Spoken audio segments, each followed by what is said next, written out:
Hello, missed me? That's where we were last time. Now I think we need to put some wheels on.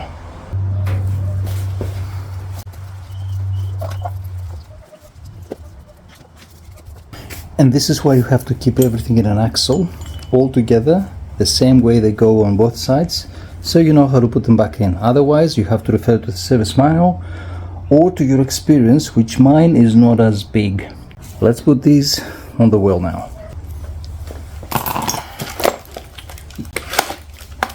There is no side sprocket. The cat goes outwards. That's the only way it can go actually. So it can hold still.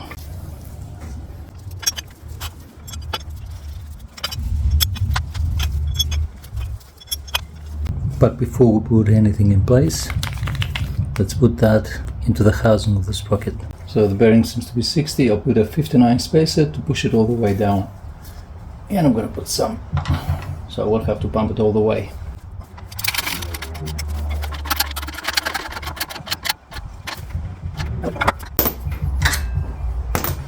Some grease to the spacer to keep it away from becoming rusty.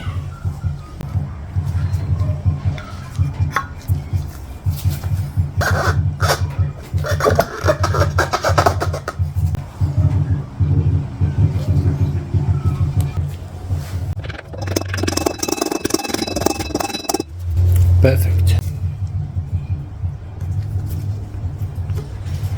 They go like that. The two notches down, and the one single goes on top. Same here.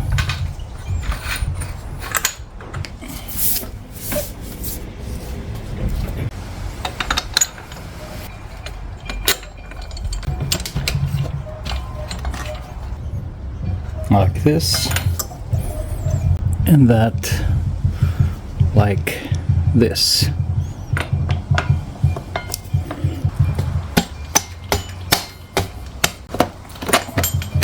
Yay! And now we have to put this like that, and the nut. And after I stood up the motorcycle on the front stand, it's time to put the front wheel.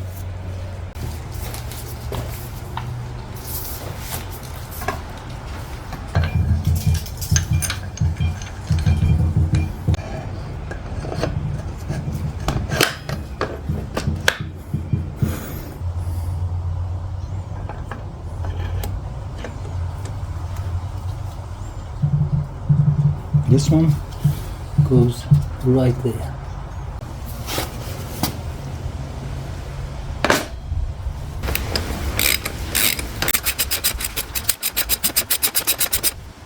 Torquing later.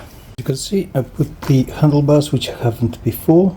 That was a stupid mistake. I have to remove the top plate and put the top plate back on.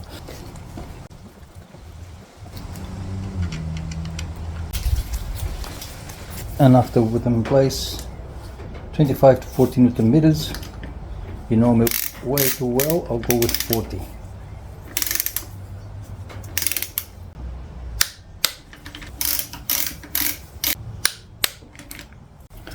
That's a very difficult job. Put the carburetors in. I put some silicone paste inside the inlet manifolds, just a touch, to help me with sliding them in there. And after lots of efforts, sweat and tears, they're all in.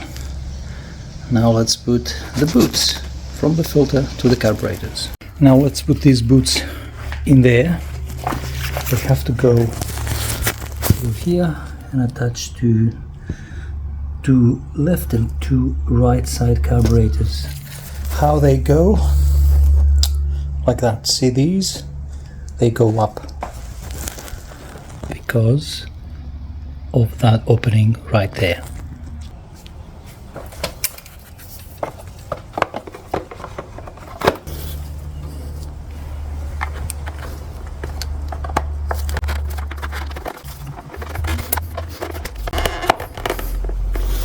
Now all I have to do is just put these boots onto the carbs Eventually I managed to put the boots on. It took a bit of an effort, but all good. I choose to go screws under. I can't remember how it was, because on the top, as you can see, there is an obstacle. It's called carburetor.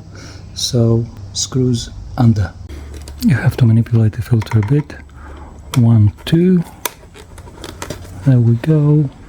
Then 3 and 4. And then 5 and 6, which is the third row, and done.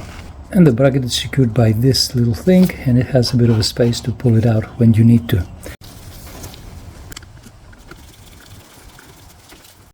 Brand new air filter, and goes like that.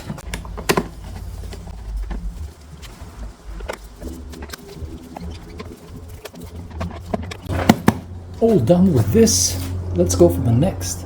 Spark plugs. This is the type JR9C. And the spark plug gap, that's how you have to check. One here and one here.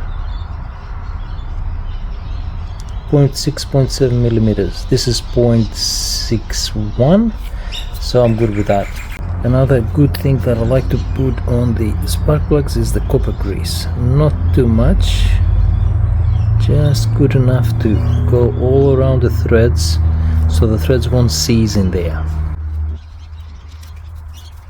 And then you need an 18mm long socket.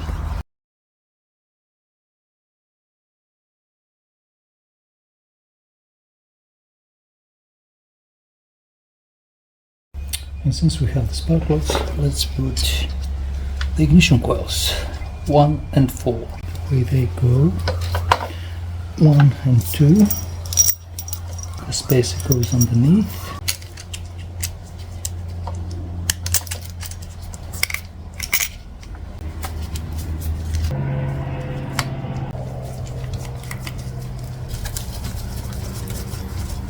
And same goes for cylinders number 2 and 3.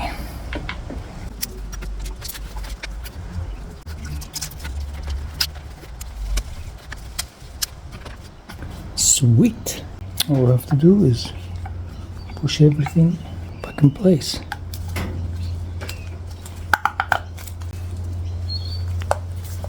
Waterproof caps.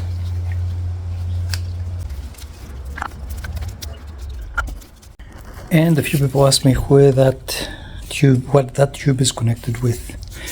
First of all, this is the actual tube, and it goes through here. It goes in between the carburetors under, and then is connected with that. So the fumes of the engine go back to the air filter box.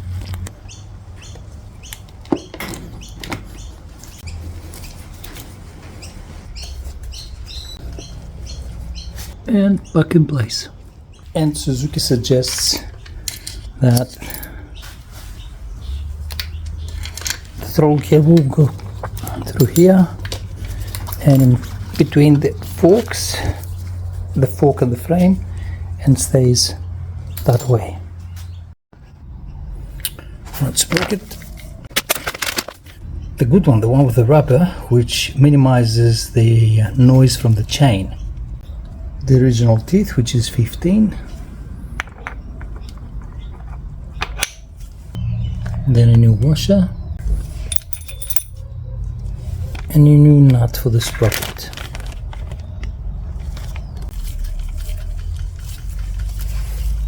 We have a brand new O-ring chain.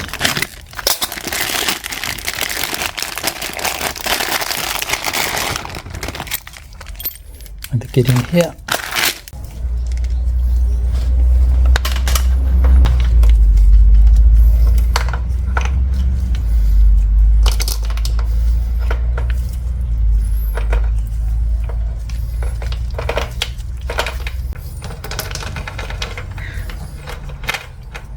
okay, now we have to put a bit of grease to put the O-rings. There's one here, but there's nothing here.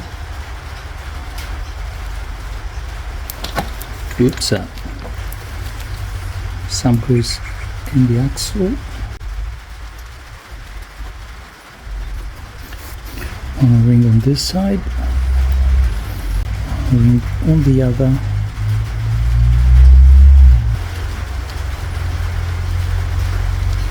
Grease both well.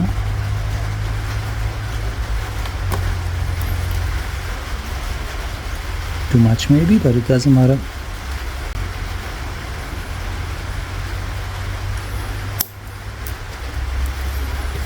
And then we have the circlip. The circlip always goes with the aerodynamic, as I like to call it, forward towards the rotation of the chain drive. The chain drive goes that way and comes back the other way. So that goes that way. And that's it. All done. Engine sprocket nut, 100 to 130 Newton meters. I'll go with 130.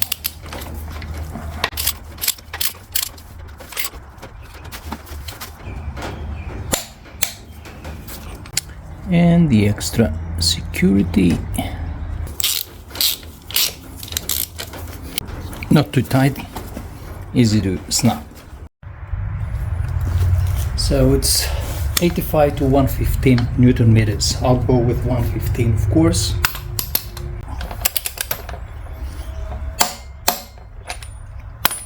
Done.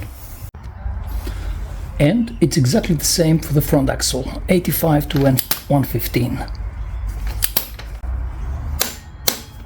115 it is. Let's do these. And these are 15 to 25. Let's go 25 Newton meters.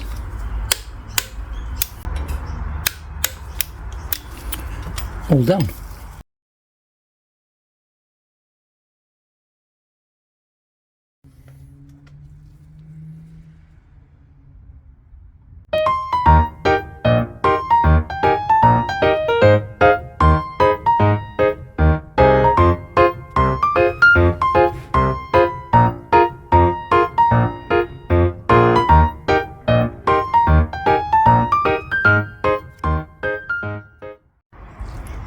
Okay, let's put the oil cooler. How does it go? Let me show you. Like that. This is the front of the motorcycle. And these have to be like this. And that goes in there like that.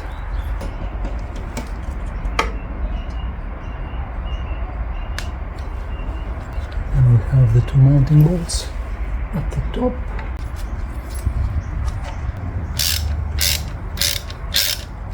I left these intentionally so no bugs, wasps or anything goes in there, and then you know what the problem is. Brand new rings for the top, clean surface.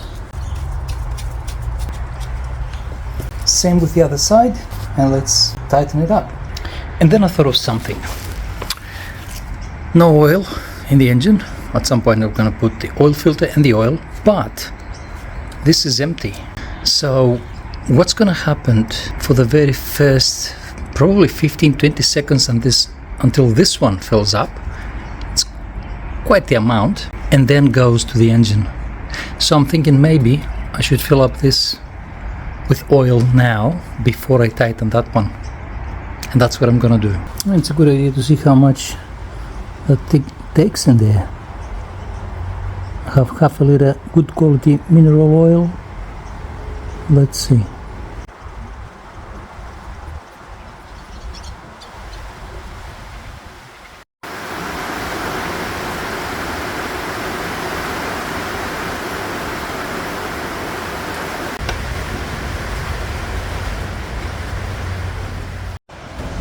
Talking about Victoria, Australia. This morning the weather was beautiful, then clouds, and now it was pouring rain. I couldn't even talk on camera. That's why I thought, nah, forget it.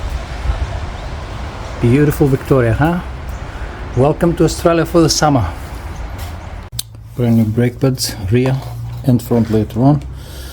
The rear caliper, I didn't remove the holder. Didn't have to. Let's put the new brake pads in here.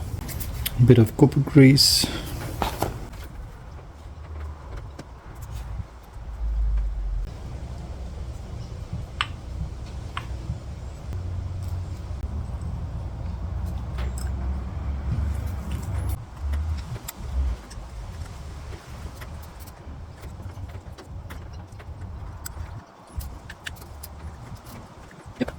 and then the other, which is the most difficult part because you have to push this one down.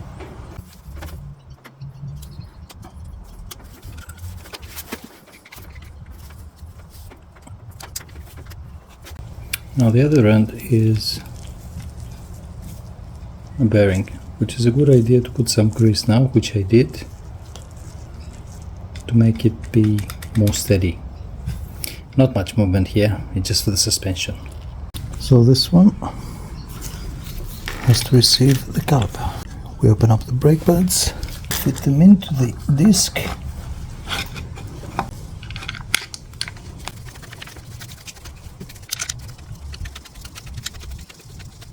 And once with that, we'll put the other end in there. So hold these seals together on this one and on the other side, and we put it right in there. And then we take the Allen bolt, it goes right here.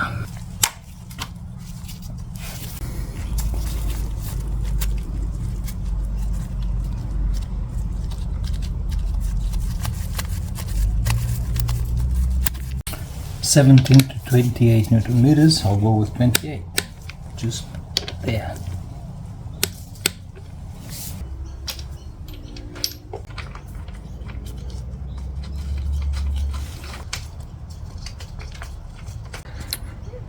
And you do that given you have crossed the brake line in between the swing arm and the wheel in order to get it back to its original position. And the torque is 27 to 43, which I'm gonna go with 43.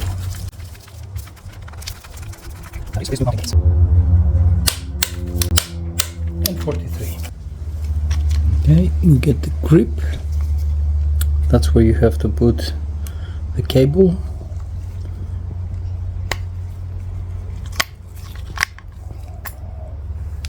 And it does the job nicely.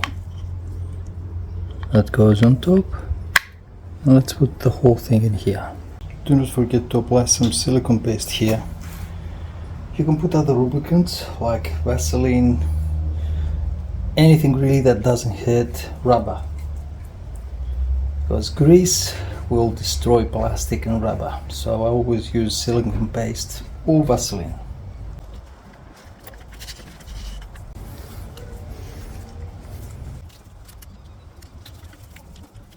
And after I'm wrapping the wheel with a blanket so I won't hit it with the calipers, let's put the calipers on.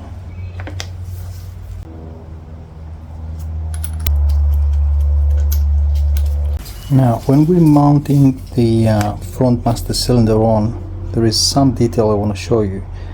That hole punch over there, this has to align with the mating surface of these two joints. It has to be there. When I tighten them up, they have to be there. That way and that way. Sideways and turning ways, whatever you want to call it. Of course, according to your riding style, you can lower and go higher with your preference, but this is what Suzuki suggests when you're mounting it. At least sideways, it has to be there. And since we're at it, that pin goes in that hole.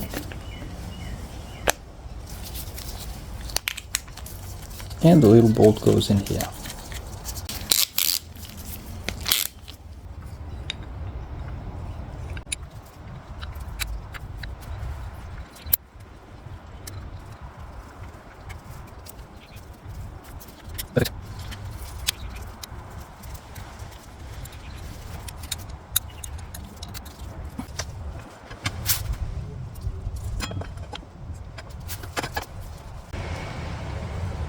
Don't forget some blue Loctite.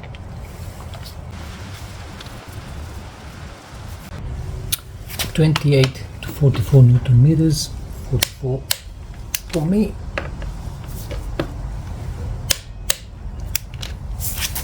Done. Same for the other side. fully greased. That pin goes right here. Just a bit of glue.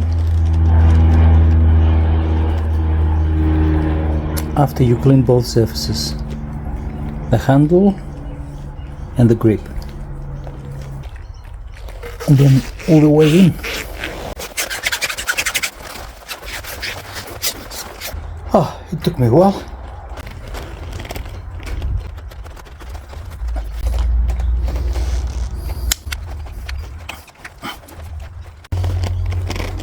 Let's put the cable.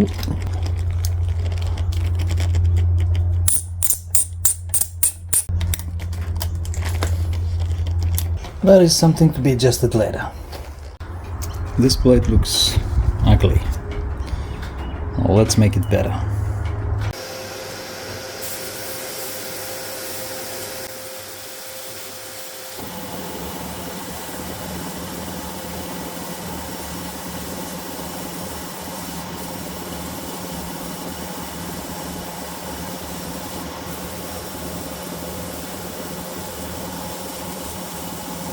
And that's how it is after the glass bit blasting. A bit of scuff with some sandpaper or scuffing pad and a bit of paint. And that's how it looks like after a bit of paint. Wiring harness. Let's go to the front part first.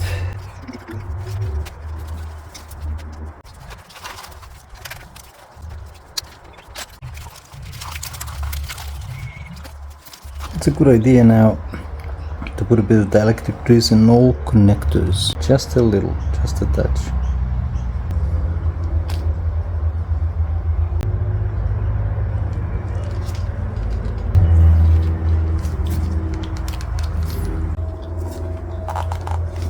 Ignition coil cables. Very difficult to put them in when the ignition coils are on, so I removed them a bit, pushed them on the side and put the cables in. Next one. Ignition switch cable.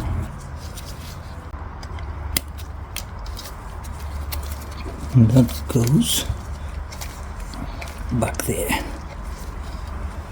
1, 2, and going further down.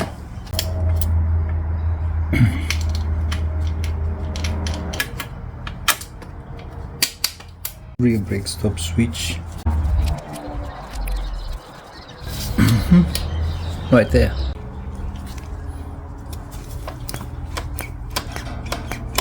All detail that I missed. This one.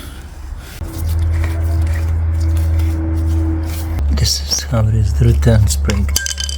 That mounting goes in between the mounting plates and the spring, and the spring is attached right there on that little bolt. And let's finish this video here. I removed these bars from the rear of the motorcycle, a bit of surface rust and faded color, so I thought sandblasting cabinet is the best way to go with it. You'll see in a minute how they turn out. But this is the end of this video. I want to thank you for watching. Thank you for waiting for me to upload that video. I know it took a while. Look after yourselves and families. Be well, and I'll see you on the next one. Take care.